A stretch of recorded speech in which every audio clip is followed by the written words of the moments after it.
at Baldwin Wallace, Kristina Fultz. First of all, thank you very much for joining me. I appreciate the time. Yeah, happy to be here. So first off, Coach Fultz, welcome to BW. How has the experience been since you've been in the with the program for a few months? Thank you. Yeah, it's been good. Super grateful to inherit such a just like mature and good team. The culture is in a really, really good spot, and so nice to come in and just be able to start really, installing volleyball stuff, which is the fun part of my job. So it's been good so far. Yep.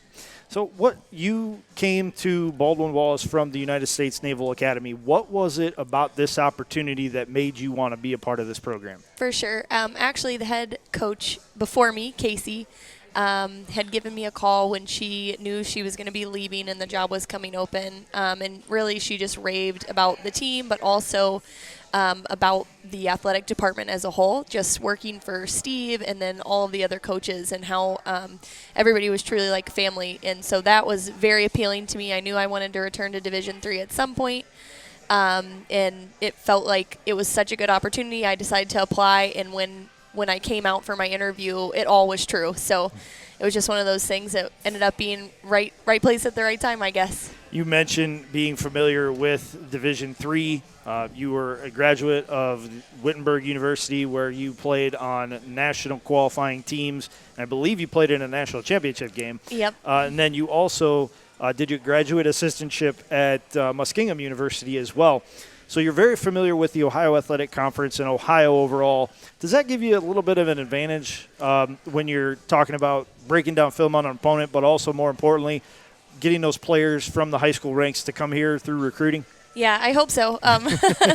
It's really nice to know, like, getting into it, who's going to be big competition. One thing I keep talking about with our team, as a group that has hopes for an NCAA tournament bid, whether or not I'm at a qualifier or an at-large, we got to punch our ticket with regional wins because we get into our conference and it is one of the tougher conferences, I'd argue maybe in the country. Just between Otterbein, Muskingum, Ohio Northern, you have so much talent with these teams. And so I keep talking about we got to punch our ticket when we play schools in the HCAC. We got to punch our ticket when we play schools in the PAC. And so far we've done well. We haven't had any NCAC schools yet, but and that is a conference that you know very well. So you know the level of competition that you're going to have to step up and play if you want to take that next step as a program. 100%. And I had a really great opportunity. Evelyn, who is the head coach now at Wittenberg, my alma mater, invited me back to their preseason scrimmage. So we actually we played against Witt, and for a team that just beat the number 3 and number 6 team in the country this weekend, we played very well against Witt in that preseason scrimmage, and I think it gave the girls a taste of the level of what I refer to as big ball that we got to get to. A little bit of nostalgia going back to your old stomping grounds where you were a star player. Yeah, it was fun. They have like fathead stickers on the windows, and one is mine. And when the girls saw it, they all started taking photos and sending it around in their like group chats and stuff. So it was neat to be back there and just kind of share that with them. That might come up on some highlight tape of the season or something. So you might want to get used to seeing that somewhere because it's going to come back. It probably will. Hopefully not, though. Well, I mean, it'll probably be done in a tasteful manner, I'm sure. Taking a look at your coaching career at the United States Naval Academy, it's a different kind of Division I experience. What was it like to help build a program at one of the nation's service academies? Yeah, it was amazing. I mean, I think the first thing for me, there's not a better person to have learned from in terms of having a mentor.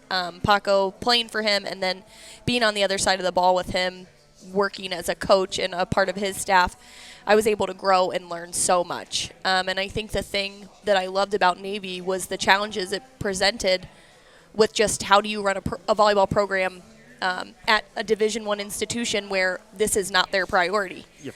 And I think there's some regards that is why it's similar to Division III. So, it's not the main reason why they come to this school. Their education comes first, and then in the sense of the service academy, their military service comes next.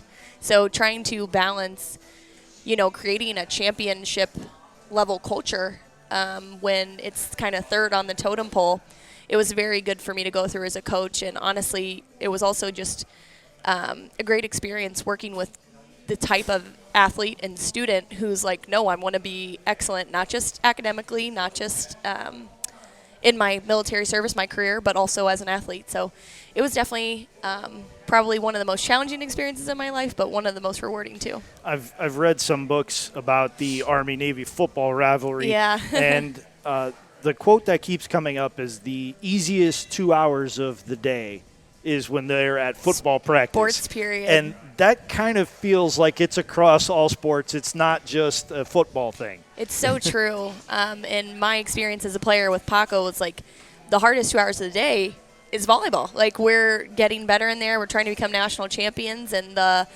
mental, physical, and emotional fatigue you might endure through that time is, for what you're working towards. And we had to adjust to say, this has to be the best 2 hours of your day. And so how do you push forward, in the realms of volleyball IQ, physical gains, all those things, when it also needs to be almost like a relaxing time. Right.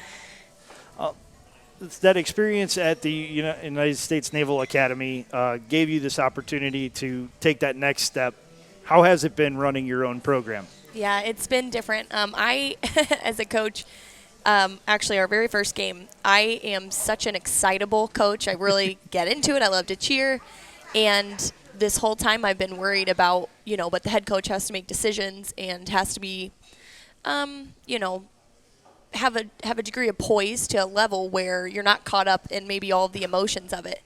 And it was the most boring game I ever, we lost in 3, but I didn't enjoy myself. And I told the girls that night, I don't like to talk about matches usually afterwards. I like to have data and things like that. But I told them that night before we went into Hope, I was like, I want to have some fun. Let's have fun, and I'm going to have more fun. And so it's funny because you think you might have to change going into a head coaching role from how you were as an assistant. Maybe, some tweaks there, here and there. But now I've just started to find back, falling into how I am as a coach myself. It doesn't matter, head coach, assistant coach, just being me and enjoying the game that I love and coaching it in that way. So you start off with a little bit of a struggle. You lose 2 matches, but then you come back and you win 2 more the next day to complete the first tournament of your season. Was it nice to finally get those out of the way after starting off with those 2 setbacks? It was. Smith was a very good team. We didn't really know what to expect out of them, just being on the East Coast. I didn't have any experience with them. But then I knew what we were getting with Hope. Yeah. Then the number 10 team in the nation, I knew it was going to be a battle and just one for us to go and see what we're made of. So then waking up the next morning, it could have been one of those situations where we're 0-2, it's 8 a.m., what kind of team is going to come out here? And they played so well. They came out with a lot of heart and just energy at 8 in the morning, 7 o'clock for warm-ups. And once they got that win over Grove City, it was just okay, now here we go, we're rolling. How many messages did you get from either former teammates or players that you have coached as an assistant or coached alongside did you get after you got that first win? Yeah, I did. I got a lot. I feel really grateful for all the people I've had in my corner. A lot of college teammates who've actually already come and to watch us at other games. They've come to our games already. And I think the thing I appreciate the most is just the support from previous mentors. So Hallie Cruzen, who's the head coach at Muskingum, was my teammate. I also was a GA for her. And she got to be there, and just, celebrating that with her was kind of full circle. And then, of course, I got to hear from Paco and a lot of my Navy players. So it was really exciting to just kind of celebrate that win. Yeah, and you've had a lot to celebrate since, as you've gone on to win 5 more matches. So you're on a 6-match winning streak, and you won the Spike-tacular up at Bluffton University over the weekend. What's working so far? I mean, right now you're in a very good groove. Yeah. What's going well? It's the adaptability and the evolution of our players. I think people look on paper and say they're a very young team. We have 1 senior on the floor, 1 junior on the floor, and then the rest are sophomores or freshmen. And people look at that, and I think they can make some decisions one way or the other about what kind of team they might face. And our team does not play like a young team. I've been very fortunate that people have stepped up. I think the next part about us is our bench. our bench works for us. If one person might not be having the night that they want to have, somebody can come in and take care of business just as well. And so the great teammateship that's been going on our team has really like skyrocketed us through these last few games. I want to talk to you about one player in particular that had an outstanding weekend up at Bluffton, and that's Lauren Gardner. Yep. What does can you put into words what she means to this team and this program? Yeah, I mean, Lo is as quiet as she might be from time to time. She is definitely the heart of the team. I talked to them a lot about being an alpha, and Lo represents that in many ways, and not in the loud vocal, like I'm going to take control of the air in the gym per se, but just with, every ball. She's near every ball. She's playing every ball. I mean, she just puts 100% into everything that she does, and it spreads. When you see your teammate running off the court, flying into chairs, you're like, okay, I'm going to do that for you. And so, she's one of our 3 captains this year, and I think that between her and our other 2 captains and just the upperclassmen we have on the team, they've really built this I'm going to play for you mentality and playing for one another. She's the type of player that almost puts a team on her shoulders and puts it all on the line every single point. And like you said, she's not maybe necessarily the most vocal leader, but she's the type that you want in that foxhole with you when you're competing. You're going to fight for her because she's going to give the same to you. Oh, 100%. It was funny in a practice the other day. We were talking about some defensive responsibilities and how we break things down within our defensive structure. And I asked them, who digs this ball? And my off blockers all raised their hand. And I was like, no. In our gym, who's been digging this ball? And, they have this degree of there's some joyfulness to it, but there's also this degree of Lo's doing what we got to be doing. And so it's really starting to get spread through the team. How nice is it to see when somebody puts in so much effort on and off the court that it gets recognized, as she was named the OAC Defensive Player of the Week just today? Yeah, no, super. I'm so happy for her. I know she's not in it for the personal accolades. I know that that's not really the MO of this team, but to be able to have her talent, her work ethic, all of that recognized by the head coaches in this conference, and again, a conference that is very competitive, I certainly realize what it means, and I hope that she does too, and something we got to celebrate at practice today since it came out before we started. So what was it like to celebrate that moment, and did she get a little I don't know how to say it, but was she a little bit kind of shy about it? Oh, it was over quick. It was over quick. No, she's a very humble player, and it's just one of those things that I think everybody is excited for their teammates, and she just, it's part of the team game for her.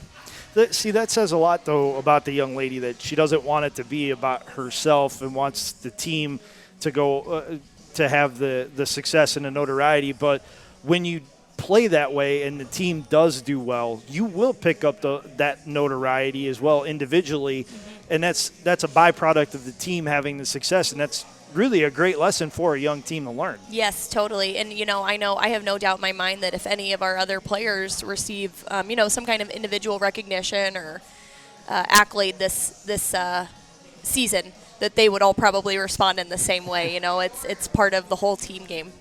You had, in addition to Lauren, you had a lot of standouts over the weekend. Sam Ruda played well, Olivia Zawodzki, Malia Thurber. It was a real total team effort, and that's really to get where you want to go as a program, to be in that upper echelon of the Ohio Athletic Conference. And not only the OAC, but on a national scale, you're going to need a lot of people to step up and have those types of games where they're having double-doubles or they're having double-digit kills and, an insane amount of digs, to really help the defense and get you back into a system where you can attack. I mean, that's really what it's all about, is just that team mentality where everybody has to step up on any given night for this thing to work. Yeah, oh yeah, totally. And, we've had a lot of success too. Mal, she had an awesome weekend, and she was nominated for an OAC award this week for offense. As a freshman, to go in and play 3 really talented teams over the weekend and hire them last week for our midweek, to hit 300 for an average is really good. You know, she's learning a system. She's learning college volleyball in and of itself. And so that was a big weekend for her. And we had some people off the bench. Sydney Simonson came in and got kills when we needed her to. Gabby Schlecht played super well for us too. So it's just one of those things where we do have so many options that it's been working. And the service game was really on point through the Bluffton tournament, where you had so many service aces that you were able to keep your opponents off balance. Yeah, no, we from day one we said serve and pass were going to be a foundation of our team this year, and you know, knock on wood, it has continued to be that for us. So hopefully it'll just only improve each week. Well, Coach Fultz, I thank you very much for the time. It was a pleasure talking with you, and I wish you nothing but the best, not only this year, but in building the program in future years as well. Thank you for joining us. Yeah, thank you so much for having me. That's BW Volleyball coach Kristina Fultz in her first season at the helm of the Yellow Jackets, who find themselves at 6-2 overall. The Bolton Walsh University volleyball team competed in the two-day Bluffton Spectacular last weekend, and they defeated Bethany College in 4 sets after losing the first set, and then they defeated Bluffton, who carried a 5-1 record into that match before topping Pitt Bradford. And by going undefeated in the tournament, the Yellow Jackets were named Spectacular champions. BW's sophomore All-OAC libero Lauren Gardner was named the tournament's most valuable player, and freshman middle hitter Malia Thurber also landed on the all-tournament team. In that first match of the weekend, Sam Ruda led the team in kills and digs with 15 each. Gardner had 35 digs to lead the team. She also posted 3 assists. Junior setter Olivia Zawatsky notched a double-double with 44 assists and 10 digs. She also added 3 kills. The second match, Ruda led the way with 16 kills. She added 11 digs with 4 service aces, and then Zawatsky finished with 38 assists, 8 digs, and 7 service aces. Gardner totaled 19 digs and posted 7 assists with 4 service aces to go along with it. And then in that final match of the tournament, sophomore right side hitter Allison Weiner led the team with 11 kills and hit .455 while adding 4 digs. Gardner finished with another 30 dig performances. She dug out 33 balls and had 4 assists, averaging 7.9 digs per set over the weekend. Thurber was second in kills with 9, hitting at a .389 clip, and she added 3 blocks, while Zawadsky finished with 39 assists and 7 digs, and freshman outside hitter Gabby Schlecht tallied 14 digs and 9 kills, just missing a double-double. Individually for her efforts, as we just mentioned, at the Spectacular, Gardner was named the Ohio Athletic Conference Defensive Player of the Week for the 3rd time in her career. Gardner helped BW to a 4-0 record last week as they defeated Hiram College in the 2022 home opener and then went 3-0 at the Spectacular. This season, Gardner has posted 191 digs, second most in the Ohio Athletic Conference, and leads the conference in digs per set, averaging 6.58. Also, she has totaled 23 assists and 8 service aces in her career. Gardner has racked up 726 digs, 114 assists, and 41 service aces. Last year, she twice won Ohio Athletic Conference Defensive Player of the Week honors in October, first on October 4th and then on October 18th. We also want to give a shout-out to